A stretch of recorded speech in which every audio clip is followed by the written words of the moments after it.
Hello everyone, this is Defense Politics Asia, and this is the summary for the day of 693 for the 17th of January. The temperature in Ukraine is slightly above zero, so it's not entirely freezing. So yeah, take it whatever you think is useful for you. And there is around 4 to 5 frontline changes today. We start off with Bilohorivka over at this Luhansk region. So there is a new map update. This one is an acknowledgement by Deep State UA, the pro-Ukrainian source, showing that the Russian forces have captured these tree lines again. So these few tree lines over here has been recaptured by the Russian forces. As you can see, these are the tree lines, and the Russian forces basically have retook this area here. So this could be exactly what was happening. We have been reporting that the Russian forces has been attacking Bilohorivka for around a week or two already, and so this is probably what was happening. The Russian forces was actually pushing from the northeastern part of Bilohorivka, and they are getting closer and closer to the settlement again. Ukrainian forces previously captured this area here. They captured this from a counter-attack, which was very successful, and it looks like the Russian forces have basically recaptured it again. And so if you look at the terrain over here, it's rather flat. Bilohorivka is actually in slightly in the deep, but they have the high ground a bit behind it. Over at this location, this is the high ground, and the Russian forces are pushing in this direction. They are now looking downwards into the settlement. I think the Ukrainian forces is actually having their strongholds around this high ground, around this area here. So I don't think anyone want to stay in this zone here. So we shall continue to monitor, and of course the chalk quarry over here is also a high ground. As you can see, it's pretty high, and the entire no man's land around this area here, this is the no man's land. These are all entirely in the lower ground. It's like a valley in this region. Ukrainian forces has been very successful in holding Bilohorivka with the holding of this high ground. So we shall continue to monitor and see how this battle continue to unfold. And we move on to the next frontline changes over at Klishchiivka. So in the northern part of Klishchiivka, there comes a very interesting geolocation. After we talk about a lot of the Russians attacking pretty, they have some success here and there over in the high ground in the Klishchiivka region.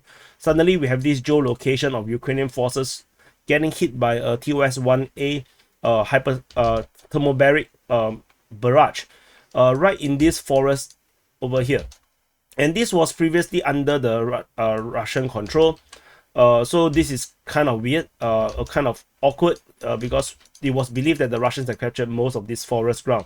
Apparently, they actually did not hold it, and the Ukrainian forces actually retook most, if not all of this. We are not sure what is the extent of this capture. Maybe most of it, or it could be all of it. Anyway, it's a snowy time. Now is in winter, so definitely the grounds don't look at this color. It doesn't look this green. It's going to be all white, and probably all the trees are gone. There's not much cover. So yeah, and then they got struck by a TOS-1A. So we shall continue to monitor this situation, and this put into doubts whether the Russians actually have much control in this area at all. Because if you look at the zone of control that the Russians have, they can't possibly be here unless there's some kind of entrenchment. They could be here. As you can see, there is some star entrenchment around this area here. So it could be a case where the Russians have most of these entrenchments around this area here, and then along this tree line down, but they do not have this forest right here. So the Russians are like, looking like this. It doesn't look like anything. Don't imagine too much. No dirty fellas. It's really nothing. There's nothing there. Don't imagine. Don't imagine. So and another one is over in the southern part of the Bakhmut Front, over the Mayorsk. So there is some very minute frontline changes by Deep State UA, showing that the Russian forces actually have secured this entire area here. Let me mute the tab.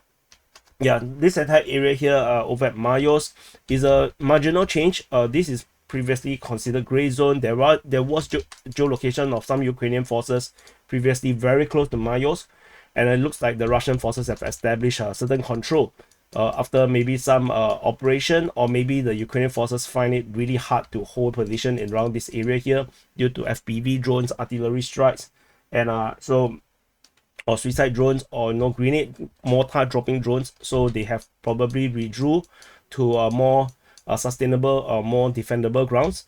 And this extends all the way down to Shumy. There is also slight changes. The Russian forces apparently have taken control of the entire railway line or around this area here. This area here is considered gray zone. Don't assume that there are Ukrainian forces here. And you can see this.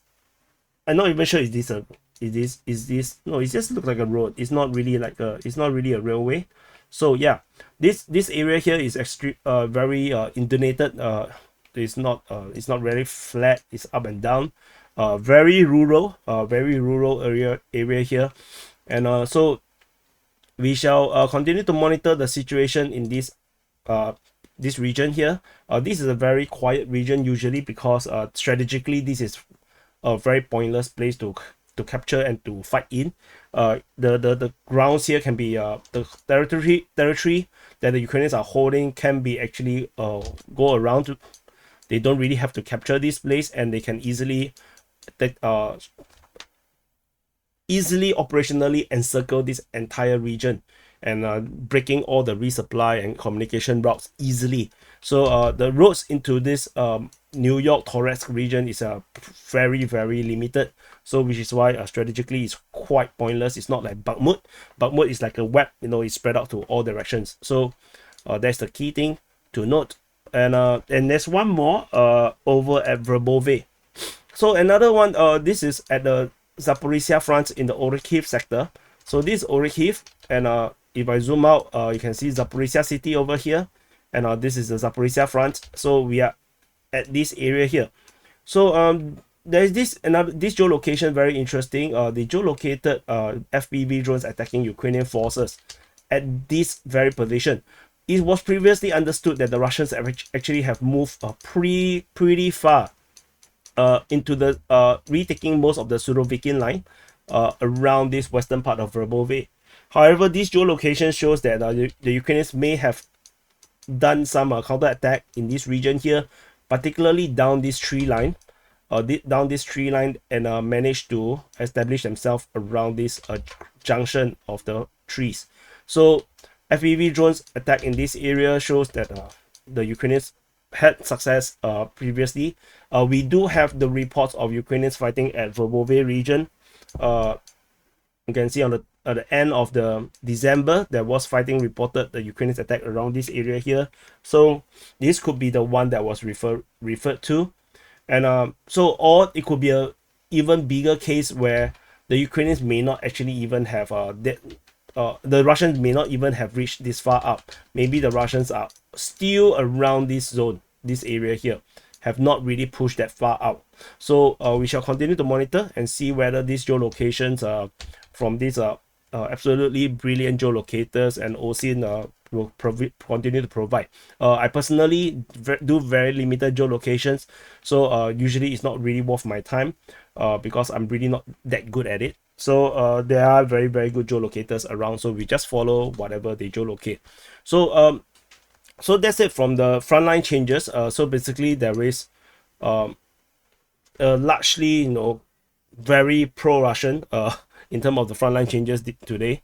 And we go to the mapping, the strategic and tactical change reports of the front line. So we have covered the frontline changes. Now we go into the actual strategic analysis of the situations. So as usual, we will go okay, I don't want to go from the counterclockwise. The clockwise. I want to go counterclockwise because I want to talk about Kherson Front first. So this is the Kherson Front, and this is Kherson City, and there is some rumors. I see on the comments a lot of people very excited because they're pro-Russian, and they say that KRYNKY has been recaptured by the Russian forces. This is not true. Information coming out from Rybar, as well as the Ukrainian Defense Ministry, both indicate that the fighting is still ongoing at KRYNKY. Particularly for Rybar, they acknowledge that there are some Russian Telegram channels announcing that at least part of the KRYNKY has been recaptured by the Russian forces. However, they refuse to commit to this information just yet. They say that the information has not been confirmed, and they continue to claim that the Ukrainian forces are holding the line in the village and the northern part of the forest, which is exactly pretty much where we have drawn the Ukrainian forces are.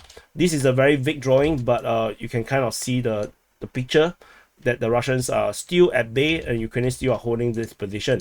The Ukrainian forces continue to hold strong positions within KRYNKY, and they're continuing to risk all they can to continue to resupply and support the troops currently at this front line. So if necessary, they even have to use drones. So as mentioned by Ryba, they say that the Ukrainian forces deliver necessary cargo by drones. So so when they use the boats, it tends to be more towards, I guess, ammunition as well as manpower, as well as evacuation of the wounded. Whereas they can actually just use drone to resupply in terms of food and water. And I think water shouldn't be a big problem. Maybe some kind of a heating device for them to melt the ice currently. But no, the temperature is getting warmer, as I mentioned earlier, right in the beginning of the video. It's now above 0. So ice will find it hard to melt, but places will get a bit muddy, when pressure is put on. And further up, there is also no strategic considerations. According to Ryba, the pro-Russian source reported that the Ukrainians have increased their bombardment of Kozachi Lahire. The intention is to relieve pressure, to force the Russians to react to the neighboring village, to reinforce this village more, rather than putting pressure on KRYNKY, because the Russians have been putting a lot of pressure on KRYNKY, and the Ukrainian forces is finding it really hard to breathe right now because of this Russian pressure. And the Russian forces continue to hunt using drones and drones. They are using drones to find Ukrainian artillery systems and vehicles or surface-to-air missile systems. And again, we have more geolocation of equipment on the Ukrainian side getting lost over in these multiple locations, particularly concentrating over at Kherson. So as you can see, in this kind of strategic situation, it is really very, very difficult. If we go into the geolocations, we can see that just off Avdiivka, there's a self-propelled artillery getting hit by a Lancet, and then over at the Kherson region, we have FPV drones attacking Ukrainian armed forces in the south, just along the river. We have within the city getting airstrike by the Russian Air Force, and then further up north, there is a Lancet hitting towed artillery system, and another one, a T-72 getting hit as well. So T-72s, of course, you may think that this armored tank, it may not be usable in this kind of warfare. So far in this war, across the river, they do use the tanks as a direct fire support or indirect fire support. So they can be used like an artillery system. So even the tanks can be quite usable to help. As long as they have a surveillance drone helping to correct their firing, I think tanks can still be very effective in terms of fire support. And so that's all from the Kherson Front. As you can see, situation remains largely the same. The Russians are hunting artillery systems, grinding out the Ukrainian heavy vehicles, while the Ukrainians continue to hold KRYNKY at all costs, because they have already committed political capitals or PR capitals into KRYNKY, and it looks really bad if they withdraw from it, because they boasted about it. So no, that's why you don't boast in war, because once you celebrated, the Russians are the same. They boasted about capturing certain places like Sperne, Bakhmut or whatnot. Then after that, they cannot cash that check. Marinka as well, they also mentioned capturing of Marinka multiple times, and you can't cash the check. So that's a problem, and it makes you look really bad. And but this check is very expensive. Many men die for it. Over at the Zaporizhzhia Front, so this is Zaporizhzhia city. At the Zaporizhzhia Front, the Russian forces resumed some attacks over at the Kayamsky sector. Let me change the color. Kayamsky sector as well as Petikaki. Vatikaki may not necessarily be the past 24 hours, because based on the information mentioned, it could be talking about something that has happened a few days ago. So take it with a pinch of salt. But Kayamske is definitely more modern, more current in terms of the information that's come from the Russian Defense Ministry. Ukrainian forces is reportedly reinforcing this region here. According to the mapping by Ryba, they put it at Madalinivka. So Ukrainian forces is reinforcing this region here, and is basically into this Kayamske sector. So they are reacting to the Russians' attack at Kayamske, and perhaps also at Pyatikaki and Zerbianki. So as the fighting was reported in these various regions. So the Ukrainians are sending reinforcement into this region here, and from this location they will be able to be sent up front to deal with any breakthroughs or any regions that require further reinforcement. So these kind of probing attacks by the Russians, it can be successful. As you can see, the attack came on the 4th, the 7th, and the 17th. It's very, very here and there. Zerbianki is the same thing. You have only on the 13th of January. At Pyatikaki, you have 7, 14, 17. So even these probing attacks are making Ukrainian forces maybe a bit nervy, as they send reinforcement to, just in case, because the lines here might be a bit thin around this area here. Over at the Orikhiv sector, the Russian forces continue their counteroffensive, with fighting reported at Robotine, Verbove, and the western part of Verbove. As we have shown in the frontline changes, Ukrainian forces at some time attacked on the western part of Verbove and managed to get some success in this region here. There is further reinforcement being reported into the Orikhiv sector. According to Ryba, a new unit called the 151st Separate Reconnaissance and Strike Battalion of the 10th Army Corps has arrived. So this formation, according to the pro-Russian source, say that this unit was formed only in November. So that's only like 2 months old, and they are still currently still recruiting and building up the battalion. So they are also quite well established. They, in the sense that they have the well-trained troops in this unit, and they also have Bradley infantry fighting vehicles being given to this unit. So more reinforcement coming to this front line to deal with all these various Russian attacks that is coming from all different directions within this salient. So this salient is getting more and more expensive to hold, and the Ukrainian forces are definitely still willing to hold it. There's a TOS-1A, the thermobaric missile attack on Robotine itself. So nothing's very special. I think it may at most kill a few soldiers, because nowadays in the front line there is no clustering of hundreds of soldiers in one single place. It's all very spread out. So it's a new norm in terms of warfare. So just get used to it. Don't expect World War I, World War II style kind of war. So in Huyai sector, there is fighting reported at Merne, according to the Russian Defense Ministry.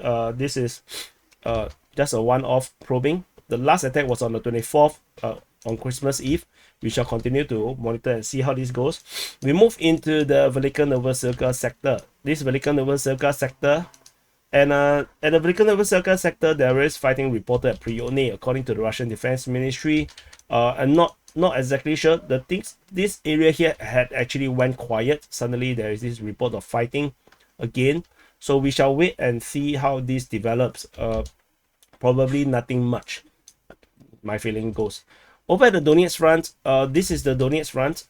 At the Donetsk Front, we have Russians attacking in the north of Novodonetsk towards Zolotaneva. This is reported by the Ukrainian Defense Ministry. Is one of the rest is just the usual. We have fighting reported at Krasnohorivka, Marinka, and in the direction of Yogivka, Boyeda in the north of Novomikhailivka, south of Novomikhailivka, and southwest of Novomikhailivka, with bombardment just next door to the settlement of Paraskovievka.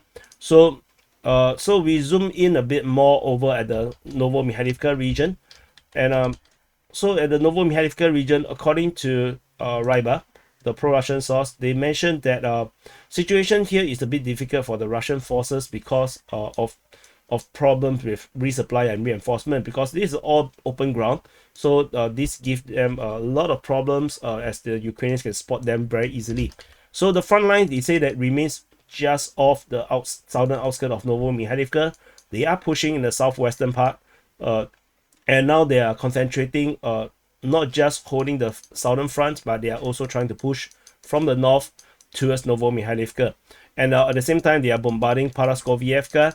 And because for the Ukrainians, this is also very, very difficult, as there's only one road down, and the Ukrainians have to hold this position against this, closing pincer. So the threat of a Russian breakthrough in the south towards Konstantinivka will be disastrous, especially a swing up, cutting the road towards Novo-Mikhailivka can be disastrous as well. So situation continues to be very, very challenging for both sides as they continue to battle in this no man's land. And further up north, Russian forces is pushing down this Druzhby Avenue as well as down this highway in this direction towards Kurakhove, and fighting towards Georgievka. So this region here continues to be very slow. It's going to take months before we're going to see fighting reaching within Georgievka itself. And Krasnohorivka, nothing much to talk about. This area is too entrenched to really have much changes. We move into the north of Donetsk into the Avdiivka Front, or the Avdiivka Front. Also at the Avdiivka Front, the Russian forces continue their Avdiivka offensive, with fighting reported this time round in the south of Novokalinove towards Novobakhmutivka. In the north of Avdiivka, Zhevene, Povomaysky, and Nevelsky. So we shall continue to see how this goes. Situation remains to be difficult for both sides again, and the Russians are continuing to commit into this offensive. So, but the progress is really, really slow. So let's continue to wait and see. We move on. Niu-York Front, as we mentioned, there is this slight changes in terms of the front line. Slight changes, not necessarily a Russian offensive, but main changes, just slight frontline changes at Shumy and Mayorsk. And it go into the Bakhmut Front. So this is Bakhmut city in the southern flank. The Russian forces continue their Bakhmut offensive. This time round, we didn't see Kuryumivka being reported. Only Andreevka, Klishchiivka, as well as Ivanivsky, with Ukrainian forces counter-attacking over at Ivanivsky, as well as this geolocation that indicates some frontline change north of Klishchiivka. And so this is a strategic situation in the south. Over in the north, there is fighting reported at Krykorivka. According to the Ukrainian Defense Ministry, Russians say that the Ukrainian forces counterattack at Bodanivka. So as we mentioned earlier, Ivanivsky, there is some clash around this region here. Geolocation of Russians hitting some Ukrainian forces at Kreminna.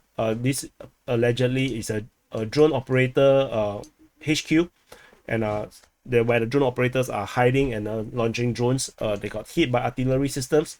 So that's all from the northern part of the Bakhmut Front. We move into the Siversk Front. This Siversk city, this is the Siversk Front. The Russian forces continue the attack in the Siversk region, and this time around fighting spread over to the Bilohorivka region. Ukrainian forces are actively counter-attacking right now, so the clash around this southern part is heating up. And this offensive has been ongoing for coming to a week now, from the 9th to the 10th, and then 12th to the 17th. So it's probably already a week in terms of the fighting. So we shall continue to see how this progress. Is interesting that the Russians are pushing in this direction, northward. I'm not sure what's the objective just yet, because this is actually quite difficult place to fight through.